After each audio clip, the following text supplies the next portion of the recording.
Merci de suivre le journal de 13h. Bonjour à toutes et à tous. Voici les titres. La Coupe du monde de basketball 2023. Pour son deuxième match hier, la Côte d'Ivoire prend le dessus sur l'Iran, 71-69. Prochain challenge pour les éléphants basketteurs demain, mercredi 30 août, face au Brésil. Rencontre diffusée sur la 3 médias du groupe RTI. En Côte d'Ivoire, le démarrage de la production de pétrole et de gaz du champ Baleine dans la région sud-est. Mais quelle retombée économique pour le pays et pour les populations? Dans ce journal, les explications détaillées de la Direction générale des hydrocarbures. En fait, année académique 2023-2024 en Côte d'Ivoire, début le 27 août dernier. Des inscriptions en ligne des élèves des collèges et lycées de l'enseignement général. Tout d'abord, la Coupe du monde de basketball 2023. À noter que pour sa deuxième sortie hier, la Côte d'Ivoire l'a emporté de justesse sur la République islamique d'Iran par 71-69. Prochain match pour les éléphants basketteurs demain, mercredi 30 août 2023 face au Brésil. Pour en parler, Aude Alébé du service sport. Les éléphants de Côte d'Ivoire ont fait face à une équipe conquérante de l'Iran qui par 2 fois était à égalité de points. Les tirs à 3 points de Nisré Zouzoua, Maxence Dadier et Amadou Sidibé ont permis à nos pachydermes de remporter cette partie 71-69. Le samedi 26 août à Jakarta, les Espagnols n'ont pas été tendres avec les Ivoiriens. Du premier au dernier carton, l'avantage est du côté du champion en titre. 24-17, 53-34, 73-47 et 94-64. Malgré une résistance des éléphants Chalabo, 9.2 rebonds, Favessa Fofana, 7.5 rebonds et Nisré Zouzoua, 7.1 rebonds, les assauts espagnols n'ont pu être estompés. Côté espagnol, Willy Hernan Gomez, 22.5 rebonds, Ousmane Garouba, 12.7 rebonds et Hernan Gomez Roncho, 11.4 rebonds ont été les artisans de cette victoire face aux éléphants. Avec une défaite face à l'Espagne et une victoire face à l'Iran, la Côte d'Ivoire joue son dernier match de poule le mercredi 30 août 2023 face au Brésil. L'équipe iranienne, quant à elle, sort de la compétition après 2 défaites. Troisième sortie des éléphants basketteurs dans le cadre de la Coupe du monde de basketball 2023. Demain, mercredi 30 août, face au Brésil. Rencontre diffusée, bien sûr, à 9h45 GMT sur la 3 médias du groupe RTI. En Côte d'Ivoire, la finale de la 8e édition du tournoi de football Dominique Ouattara. C'est l'équipe de Santos FC qui a remporté cette compétition pour enfants organisée par la fondation Save the Children. Objectif, sensibiliser les jeunes à travers le sport à l'importance des élections pacifiques dans tout le pays. Les explications dans ce reportage de Williams Kakou et Soro Corona de RTI Bouaké.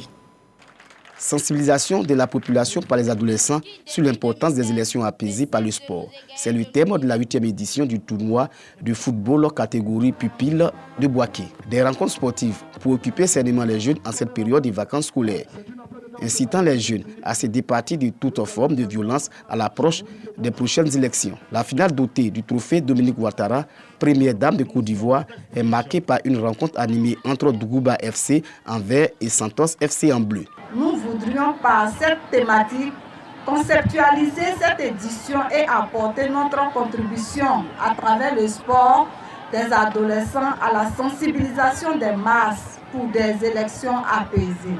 Les Verts de Dougouba donnent du rythme à l'entame de la partie sans toutefois concrétiser les occasions de but. La première partie de la rencontre reste stérile, 0 but partout. En seconde période, sur un coup de pied arrêté soigneusement exécuté, le dossard numéro 6 de Santos FC ouvre le score pour les Bleus. Les Verts de Dougouba fléchissent sous les attaques répétées de leur adversaire du jour qui double la mise par le porteur du dossard numéro 15. Le Santos Football Club domine le match jusqu'au coup de sifflet final. Score 3-0 pour le Santos FC de Dar es Salaam.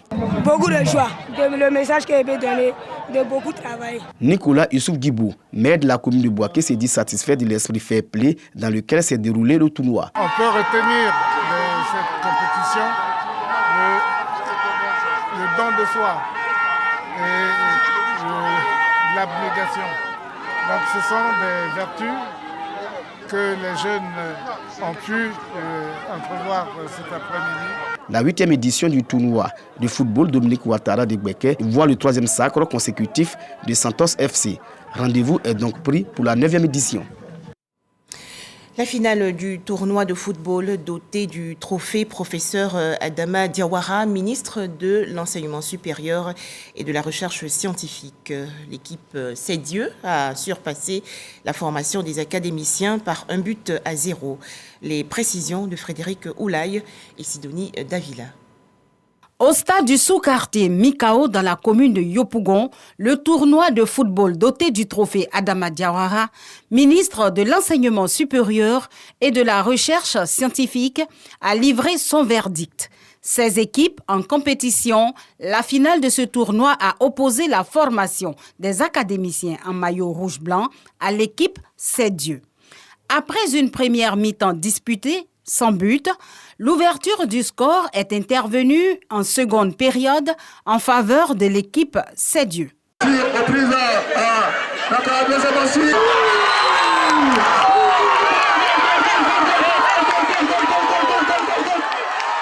La confrontation s'est soldée par un score d'1-0. L'équipe C'est Dieu remporte la compétition.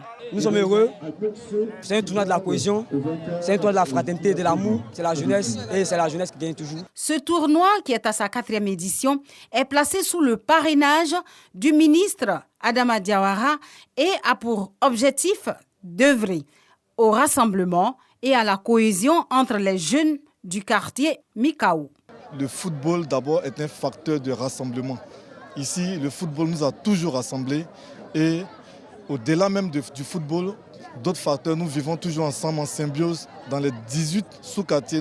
À travers son représentant, le parrain s'est réjoui de la confiance que ces jeunes placent en lui. Il les invite au travail. À l'endroit de cette jeunesse, c'est de dire de rester sage, de rester discipliné, studieuse, et de rester plein d'initiatives afin de bénéficier de toutes les opportunités que le président de la République, son Excellence M. Alassane Ouattara, offre à toute cette jeunesse la communauté. Le vainqueur de ce tournoi a reçu des jeux de maillot, des bourses d'études pour les nouveaux bacheliers ainsi que des dons en numéraire. Le deuxième a aussi bénéficié de bourses d'études et de jeux de maillot. Autre actualité, début en Côte d'Ivoire de l'exploitation du gisement pétrolier Baleine dans la région sud-est. C'est à ce jour la plus grande découverte d'hydrocarbures dans le bassin sédimentaire ivoirien. Au total, les ressources sont estimées à 2,5 milliards de barils de pétrole brut et à 3 300 milliards de pieds cubes de gaz naturel. Voici les explications de la Direction générale des hydrocarbures.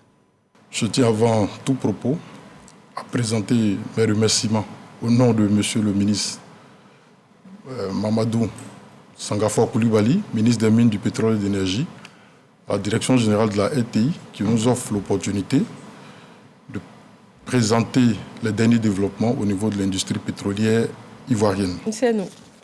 Alors, ce qu'il faut savoir, c'est que la Côte d'Ivoire est un produit de pétrole depuis les années 80.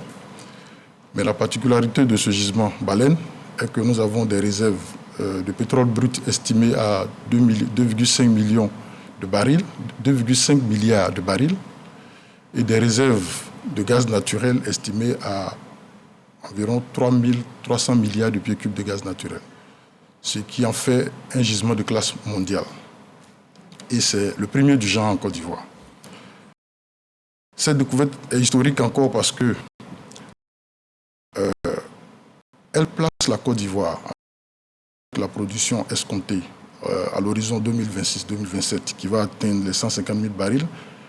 Ce gisement-là, cette découverte place la Côte d'Ivoire à la porte des pays producteurs de pétrole. Et enfin, ce qu'il faut noter, ce qu'il importe de noter, c'est que la mise en exploitation de ce gisement-là se produit seulement moins de 2 ans après sa découverte. Et cela est mettre à l'initiative du chef de l'État, du président de la République, son Excellence, M. Alassane Ouattara, qui a instruit de rapidement procéder aux travaux de développement.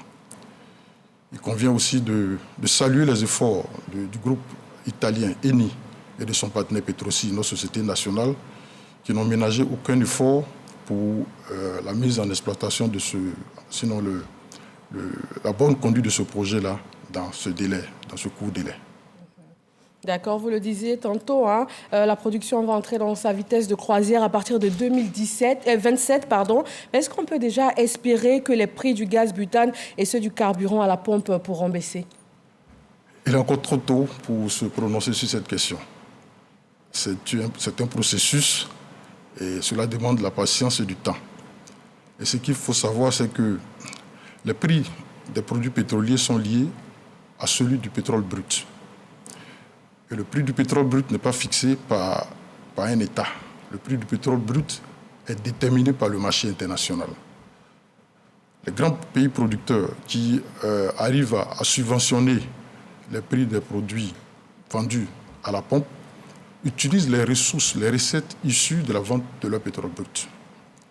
La Côte d'Ivoire pourrait donc à terme, si les conditions économiques le permettent et si les niveaux de production escomptés sont atteints, pourrait à terme donc décider, comme je l'ai dit, si les conditions économiques le permettent, d'opter pour une subvention. Mais ce qui importe, c'est que la Côte d'Ivoire n'a pas attendu d'être un pays pétrolier pour subventionner les produits pétroliers, notamment le gaz butane. Madame, le gaz butane est subventionné depuis de longues années et cette subvention s'est accrue depuis 2012 dans la stratégie de lutte du gouvernement contre la vie chère et contre la pauvreté. C'est un peu plus de 110 milliards que l'État injecte chaque année dans la subvention du gaz qui est destiné aux ménages. D'accord, avec le plafonnement du prix notamment de ce produit. Exactement. Mais voilà qu'il n'est pas aisé de dire qu'il y aura une baisse à la consommation directement. Mais quelles sont alors les retombées pour les caisses de l'État? Je dirais les retombées pour le pays, pas seulement pour les caisses de l'État. D'accord. Les retombées pour l'ensemble du pays sont énormes. Le développement de ce gisement, avec la mise en œuvre de la loi sur le contenu local, va favoriser la création de nombreux emplois, directs et indirects. Ce sera une bonne opportunité pour le développement ou la création de nouvelles entreprises. Il y aura des ressources additionnelles pour l'État et ces ressources donc pourront être utilisées pour l'État dans le financement des projets de développement en faveur des populations. Il faut savoir que Baleine aussi escompte une production de gaz d'environ 200 millions de pieds cubes par jour, ce qui donc va nous permettre de garantir l'approvisionnement en gaz naturel qui sert à la production de l'électricité. En somme, cette exploitation-là est une énorme opportunité pour la jeunesse, une opportunité pour la création d'entreprises. Et c'est donc à juste titre que 2023 a été décrété par son Excellence, Monsieur le Président de la République, M. Alassane Ouattara, comme année de la jeunesse. Autre actualité nationale, le démarrage le dimanche 27 août dernier des inscriptions en ligne des élèves des collèges et lycées de l'enseignement général au titre de l'année académique 2023-2024. Plus de détails dans ce communiqué du ministère de l'Éducation nationale et de l'alphabétisation, communiqué lu par Grace Kando. Le ministère de l'Éducation nationale et de l'alphabétisation MENA informe les élèves, les parents d'élèves et toute la communauté éducative que les inscriptions en ligne des élèves des lycées et collèges de l'enseignement général ont débuté le dimanche 27 août 2023 à 23h59 et prendront fin le dimanche 24 septembre 2023 à 23h59, délai de rigueur. Par ailleurs, les montants des inscriptions en ligne restent maintenus à 6 000 francs CFA pour les élèves des établissements publics et à 3 000 francs CFA pour les élèves des établissements privés. Le MENA tient à rappeler à toutes fins utiles que l'inscription en ligne est obligatoire pour tous les élèves issus des collèges et lycées publics et privés. Elle constitue l'étape préalable à toute inscription physique dans les dits établissements. Toujours en Côte d'Ivoire, le lancement le lundi 4 septembre prochain des inscriptions aux préscolaires et aux cours préparatoires première année CP1. Plus d'informations dans ce communiqué du ministère de l'Éducation nationale et de l'alphabétisation, communiqué lu par Grace Kando. Le ministère de l'Éducation nationale et de l'alphabétisation informe les parents d'élèves et la communauté éducative que les inscriptions au préscolaire et au CP1 au titre de l'année scolaire 2023-2024 se dérouleront sur toute l'étendue du territoire national du lundi 4 septembre 2023 au vendredi 8 septembre 2023 inclus, de 7h30 à 16h30.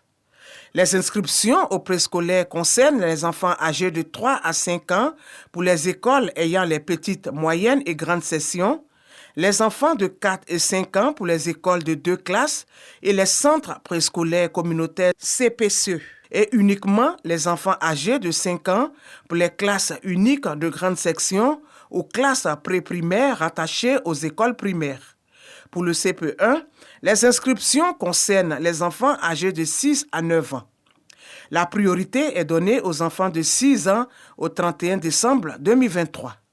Les inscriptions au préscolaire et au CP1 dans une école publique sont gratuites et se font sur présentation ou non d'un extrait d'acte de naissance ou d'un jugement supplétif.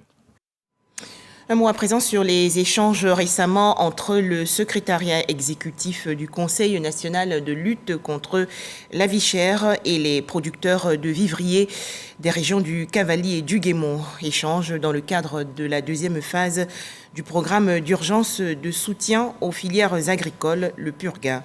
Les explications détaillées de Mamadou Kouassi.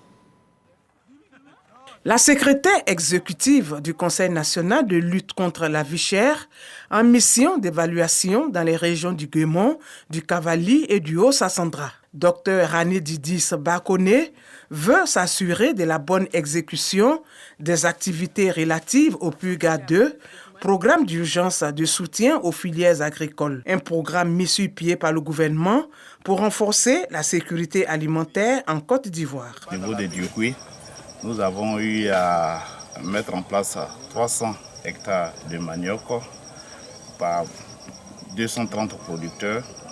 Nous avons eu à faire 16 hectares de maïs pour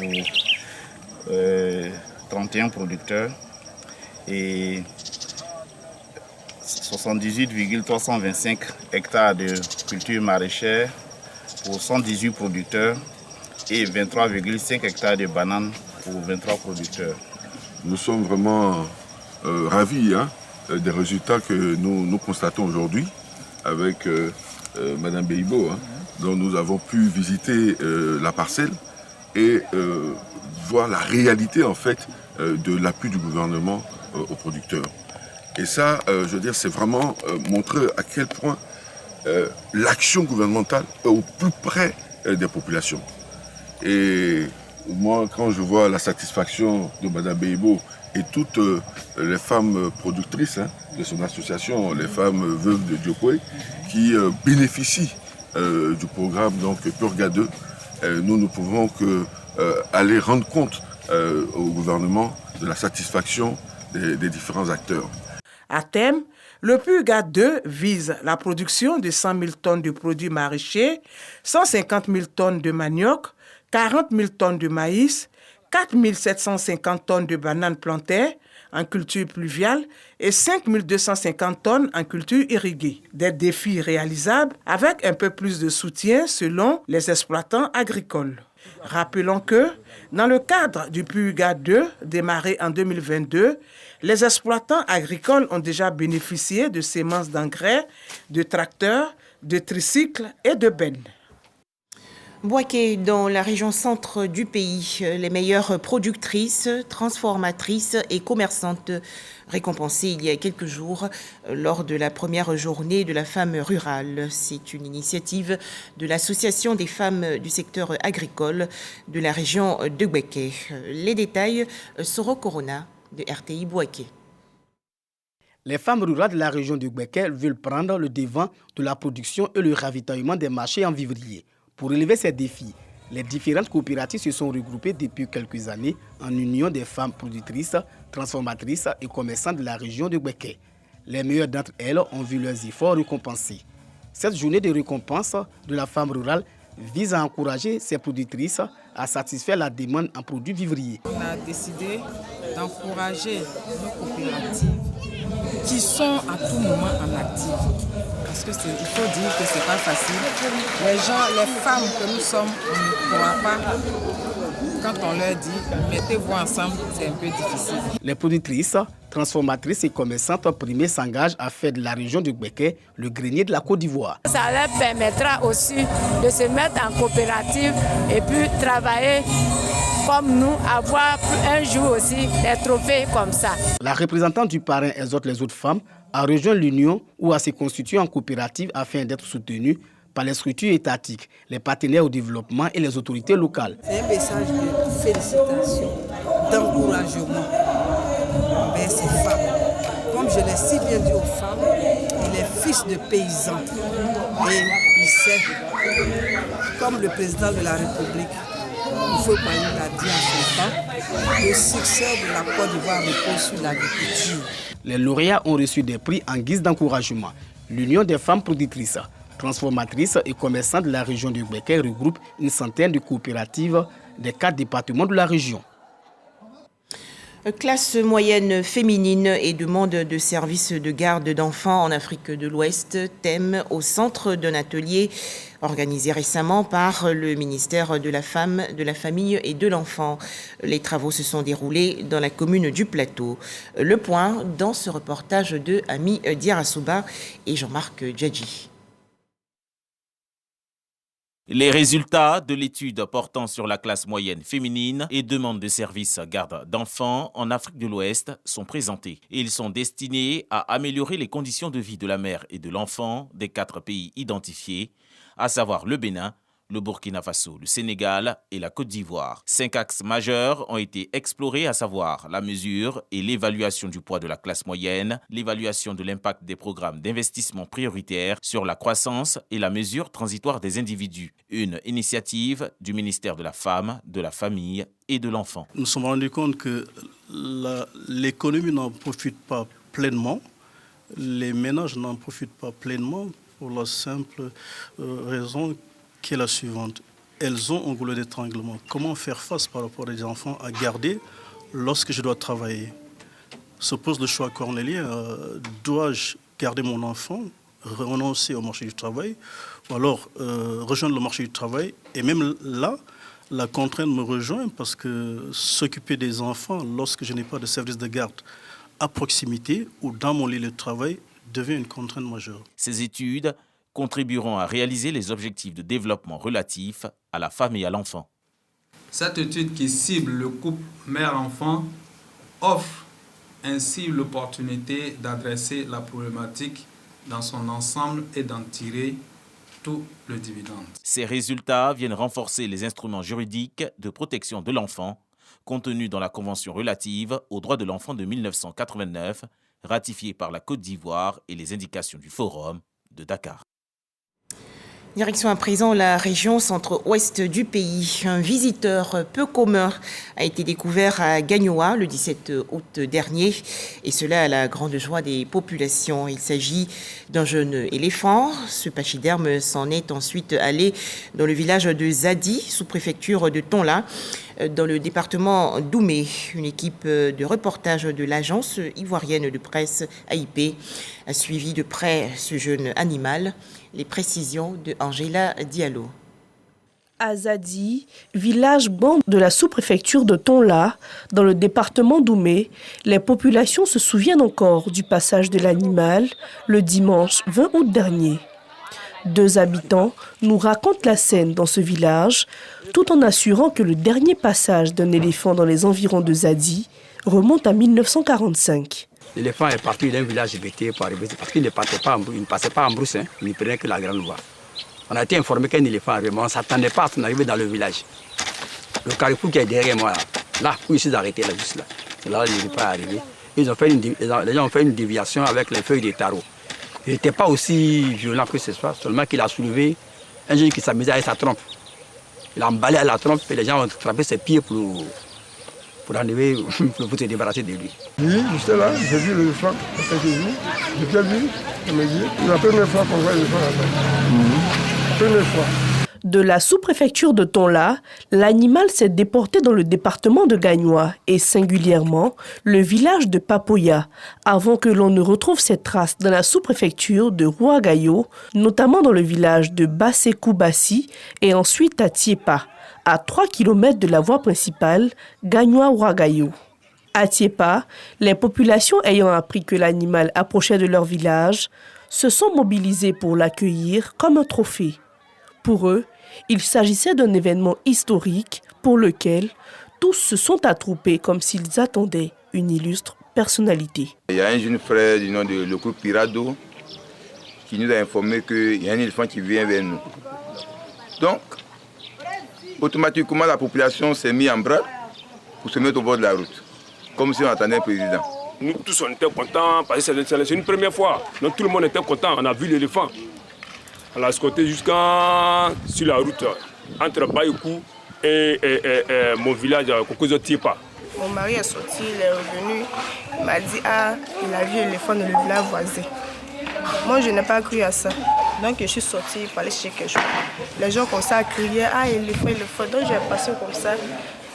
Je suis partie, je ne l'ai pas vu. Donc, je revenais à la maison. J'ai recrié encore que voilà l'éléphant. Je suis partie, je l'ai vu, je l'ai touché. Il a touché, j'ai fait selfie avec lui, tout ça là. Il était gros en forme. On était là, Léon commençait à crier, l'éléphant est parti. Moi, en fait, moi, je suis pas vite arrivé là-bas. Lorsque je partais, il était un peu derrière devant. Moi, comme il y avait l'enfant sur le dos, il était en train de préparer, l'enfant avait peur. Moi, je me suis retourné. Et puis d'autres ont continué pour aller au goudron. C'est pas même l'éléphant. Parce que l'autre là, je l'ai vu, il était à peu près marqué. Il avait son œil gauche qui était un peu coupé. Mais pour cette fois-ci-là, non, c'est pas le même éléphant. Mais d'où vient cet animal et pourquoi il parcourt les villages de la région? Constitue-t-il un danger pour la population et quelles sont les mesures idoines à prendre? À toutes ces questions, le chef de cantonnement des eaux et forêts de Gagnoa, commandant Steve Eustache, apporte des précisions. Sa provenance, nous saurons le dire, mais on sait qu'il vient de la région du Haut-Sassandra. C'est un animal qui n'est pas agressif, parce que dans le Haut-Sassandra, nous avons appris qu'il était avec les populations, donc il est habitué à la présence humaine. Donc il n'est pas agressif pour le moment. Mais ce que nous pouvons prévoir, c'est que c'est un animal. Il peut à chaque moment changer de comportement. C'est pour cela que nous sommes à cette trousse, nous le suivons dans tous ses déplacements et nous sensibilisons la population de ne pas s'approcher parce qu'il est imprévisible. Si le pachyderme, qui est suivi à la trace par des éléments des eaux et forêts, s'est retiré au niveau du fleuve Davo, à la limite des sous-préfectures de Rouagayo et Guibérois, aux dernières nouvelles, depuis le dimanche 27 août, sa dernière position montre qu'il serait en train de sortir de la région du Go pour regagner le Haut-Sassandra, d'où il serait venu, toujours selon les services des eaux et forêts. Pour Dr Bolou Eric, enseignant-chercheur, l'avènement de ces pachydermes est le signe que les services des eaux et forêts font leur travail et que la population des éléphants s'est accrue. À entendre cette nouvelle, moi, c'est une grande fierté pour moi. Voilà, comme je le disais tantôt à un ami, et ça fait un bon moment, on se demandait si la Côte d'Ivoire était toujours la Côte des Ivoires. Parce que nos parents parlaient des éléphants comme si c'était du passé lointain. Donc aujourd'hui, quand on apprend qu'un éléphant est ici, ça veut dire que les éléphants sont en train de revenir. La Côte d'Ivoire devient vraiment la Côte des Ivoires. C'est une fierté. Je pense qu'on doit pouvoir encadrer tout ça. Notons qu'aucun incident majeur n'a été déclaré aux services compétents et que l'extase de voir un éléphant s'est estompée au bénéfice de la campagne électorale. Et cela en attendant un retour éventuel de l'éléphant de Gagnoa, que tous ont surnommé Victoire. En image, cette autre actualité, le président français Emmanuel Macron s'est prononcé hier devant les ambassadeurs réunis à l'Élysée. Emmanuel Macron a exprimé son soutien aux diplomates français toujours en poste après le putsch qui a éclaté au Niger fin juillet dernier et malgré un ultimatum des militaires au pouvoir. Enfin, l'ancien président américain Donald Trump sera jugé à partir du 4 mars 2024 par un tribunal fédéral à Washington pour ses tentatives d'inverser les résultats de l'élection de 2020. De son côté, Donald Trump, dénonçant une ingérence électorale, annonce qu'il va formuler un recours. Voilà, c'est la fin de ce 13h sur RTI 1. Merci de nous avoir suivis.